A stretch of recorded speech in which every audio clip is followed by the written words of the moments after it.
नमस्कार. बोऱ्या नगरीमधील माझ्या सर्व बांधवांनो, आपण ही रस्त्याची अवस्था बघत आहोत. दरवर्षी पावसाळ्यात तेव्हा आपल्या पुराचं पाणी इथपर्यंत भरतं, तेव्हा आपल्याला इथून जायला खूप त्रास होतो आणि आपण दरवर्षी वर्षानुवर्ष ही पुराची परिस्थिती झेलत आहोत. सध्या या रस्त्याची कंडिशन बघता पावसाळ्यात त्याची काय अवस्था होऊ शकते याचा आपण विचार करू शकतो. 2019 मध्ये माझ्या स्वतःच्या घरात जेव्हा पुराचं पाणी फक्त 1 फूट भरला होता, तेव्हा जो नुकसान झालेला आहे त्याला कितीही रंगरंगोटी केली तरी तो ओलसरपणा जात नाही. आणि तुमची घरं तर दरवर्षी पाण्यामध्ये पूर्णतः बुडलेली असतात. तर मी तुमच्या व्यथा समजून घेऊ शकतो. जेव्हा मुसळधार पाऊस पडतो, नदी भरून वाहते, तेव्हा आपल्या जीवाला काय होतं आणि काय वेदना होतात या मी समोरून आणि स्वतः अनुभवलेल्या आहेत.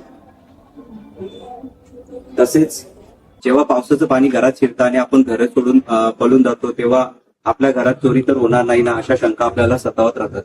म्हणून आपण यासाठी मी सर्व स्वतःच्या डोळ्याने बघितलेल्या आहेत, मी अनुभवलेल्या आहेत, तर मी तुमची परिस्थिती समजून घेऊ शकते. म्हणून मी यासाठी आता काहीतरी प्रयत्न करणार आहे.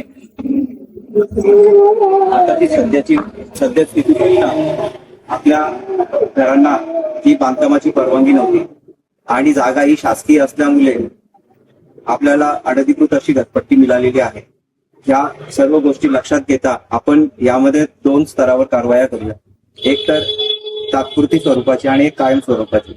तात्पुरत्या स्वरूपामध्ये आपण सध्या आपला हा रस्ता कॉन्क्रिटीकरण करून घेऊया आणि आपण जिल्हा प्रशासनाकडे जेव्हा पावसाळ्यामध्ये भरपूर जण 4 महिन्यासाठी कुठेतरी खोलीवर राहतात, तर त्यांचा भाड्याचा मोबदला जर आपल्याला मिळवता आला शासनाकडून तर यासाठी प्रयत्न करूया.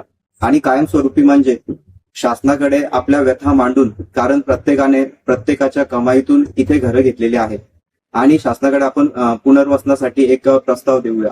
मी तुम्हाला कोणतीही खोटं आश्वासनं देत नाही, पण मी तुमच्यासाठी प्रामाणिक प्रयत्न करेन हे नक्कीच आहे. कारण मी तुमच्या या वेदना स्वतः समजवतो. धन्यवाद.